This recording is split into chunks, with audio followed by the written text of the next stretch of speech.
Sap. Mark! Mark! He's wired in. Sorry? He's wired in. Is he? Yes. sanadkii 2003 waxaa jiray arday dhigan jiray jaamacadda Harvard ee dhacda dalka Mareykanka. Ardaygan oo dhiganayay kulliyadda kombiyuutarka waxay xiriir wadaag ahaayeen gabadh ka mid ah gabdhaha ay isla dhigan jireen jaamacadda. xiriirkan u dhaxeeyay labadan arday wuxuu ahaa mid dhaleecayn iyo muran ku suntanaa maxaa yeelay ardaygani wuxuu ahaa mid si joogto ah u dhaleecayn jiray gabadhan ay xiriir wadaagga yihiin. maruu dhaleeceeyo qaab hadalkeeda, qaab socodkeeda iyo xitaa qaab fariisigeedu ayuu ahaa, taasoo si joogto ah uga dhex curin jirtay muran joogto ah labadan arday. maalin maalmaha ka mid ah waxay ahaayeen kuwo fadhiya makhaayad kana cunteynayay sida caadada ah. waxay isweydaarsanayeen hadallo ka hor intaanu bilaabin ardaygii dabeecaddiisii qalafsanayd, isagoo dhaleecayn ku bilaabay inantii saluugu salugsan yahay qaabka ay u hadlayso iyo xarakaadka ay samaynaysaba. inantii oo markii horeba saluugsanayd dabeecaddiisan ayaa cara daraaddeed uga kacday miiskii ay wada fadhiyeen, goobtiina uga dhaqaaqday inankan saluugga badan. dabcan sheekadu halkaasii kuma istaagin. ardaygan oo ay qancin weyday kana carooday qaabka ay uga tagtay inantan ay xiriirka muddada dheer wadaageen ayay isaga iyo saaxiibkii ku soo dhacday fikraddani oo ahayd mid aan qumanayn oo aad u qaabdarnayd ayaa ahayd inay sameeyaan website ama mowqic ay isbarbardhig ugu samaynayaan gabdhaha ay jaamacadda wada dhigtaan iyo xayawaanka jaamacadda joogay sida eyda iyo wixii la mid ahba, ka hor intaanay u beddelin inay isbarbardhigaan isla gabdhaha jaamacadda iyagoo isbarbardhigay quruxdooda iyo soo jiidashadoodaba. waxayna codayn u samaynayeen tan ugu quruxda badan, gabar walbana sawirkeeda iyo dhammaan xogteeda oo dhammaystiran ayay agdhigayeen gabadha kale ee ay isbarbardhigayeen. si ay xog dhammaystiran iyo sawirrada gabdhahaasi u helaanna waxay jabsadeen websaytekii jaamacadda, iyagoo sidaasi ku gaaray xogta dhammaan gabdhihii jaamacadda la dhiganayay. websaytekan oo ay ugu magacdareen facemash ayay bilaabeen inay la wadaagaan ardaydii kale ee ay jaamacadda isla dhiganayeen, isagoo muddo kooban gudaheed ku fiday dhammaan jaamacadda oo dhan. 22 saac ee ugu horeysay samaynta websaytekan waxaa istaagay dhammaan serfaradii jaamacadda culayska uu dareemay websaytekan daraaddeed, iyadoo ay gaareen dadka muddadaasi kooban galay websaytekaasi in ka badan 20,000 oo arday.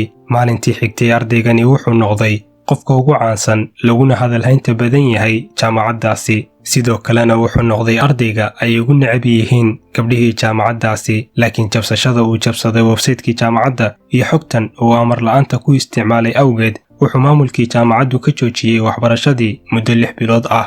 waxbarashadan laga joojiyey kama dhigin mid ka joogsaday tallaabadii uu qaaday. wuxuu bilaabay inuu ka shaqeeyo websaytekan sidoo kalena uu hormariyo ka hor intaanu sannado kooban noqon milkiilaha shirkadda ugu awoodda badan adduunka dhanka social mediyaha. dabcan markaad aragtid daawade calaamadan waad garanaysaa ardayga aan ka hadlayno qofka uu yahay Mark Zuckerberg. maanta waa milkiilaha shirkadaha Facebook, Instagram, Messenger iyo WhatsApp. dadka isticmaala ablikeeshanadan wadar ahaan waxaa lagu qiyaasaa inay ka badan yihiin 3 bilyan oo qof.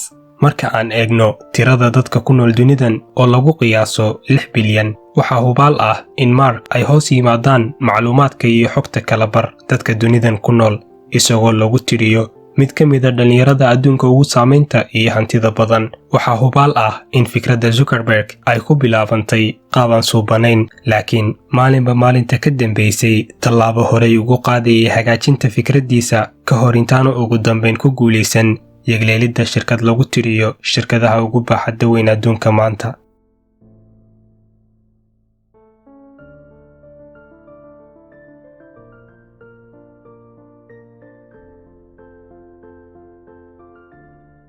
maalin maalmaha ka mid ah Ivan Spiegel iyo saaxiibkii Brown oo kaftamaya ayuu Brown yiri fiicnaan lahayda haddii la samayn lahaa application ogolaanaya inay tirtirmaan sawirada aan u diray saaxiibadayda. kelmaddan oo kaftan ka ahayd Brown ayuu Spiegel ku yiri isla markiiba fikraddani waxay u dhigantaa $1 milyan. waxaa hubaala inaanu Spiegel malaysanayn xilligaasi in fikraddaasi aysan noqonayn $1 milyan oo keliya, balse ay noqonayso mid ku fadhida $10 bilyan. Spiegel iyo saaxiibadii waxay bilaabeen waaqacu beddelidda fikraddani sida kadiska ugu soo dhacday, iyagoo bilo gudaheed xagaagii sanadkii 2011 daah furay application ay ugu magacdareen Picabo bilowgiisii ma ahayn mid guulo wax ku ool ah xaqiijiyey, isagoo dhammaadkii xagaagaasi ay ahaayeen dadka adeegsada 127 qof oo keliya ka hor intaanu khilaaf soo kala dhex gelin.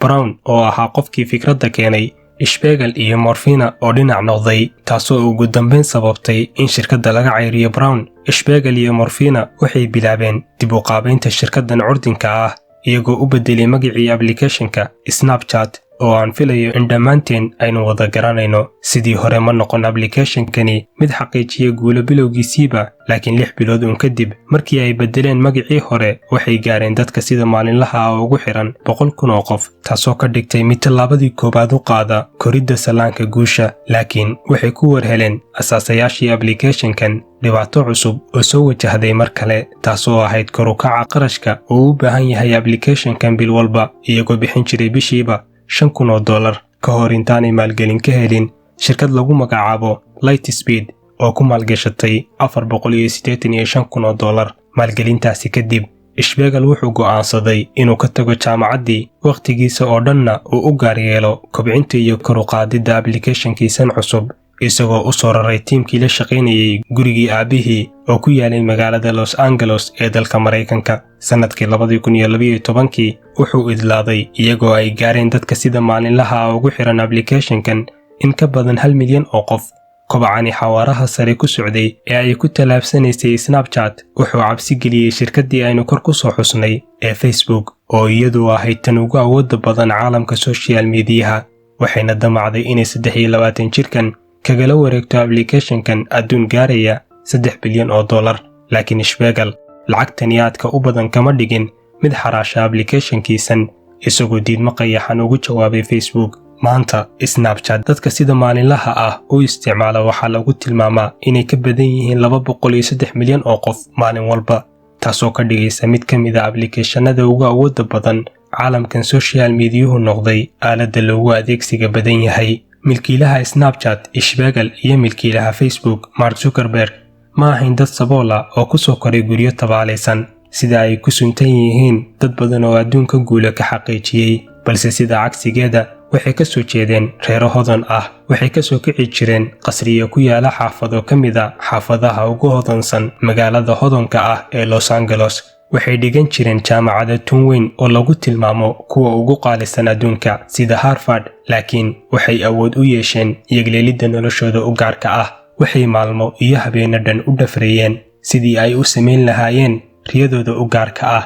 Waa hubaal in bilowgoodii uu ahaa mid aan suubanayn, laakiin ku dheganaanta fikraddooda iyo aaminaadda ay aamineen heer ay labaduba ka tegeen jaamacadahoodii iyagoon dhammaysan waxay ka dhigtay kuwo iyagoon gaarin 30 sano noqda maalqabeenno hantiyey balaayiin dollar, sidoo kalena saameyn ku yeeshay nolosha 5 bilyan oo ka mid ah 6 bilyan ee ku nool adduunka. Labada shirkadood ee ay hoggaanka u yihiin waxaa hubaala inay yihiin shirkadaha ugu baaxadda iyo saameynta weyn abid ee uu aadamuhu yagleelo. Waxaasoo dhan waxay sameeyeen iyagoon 30 sano gaarin.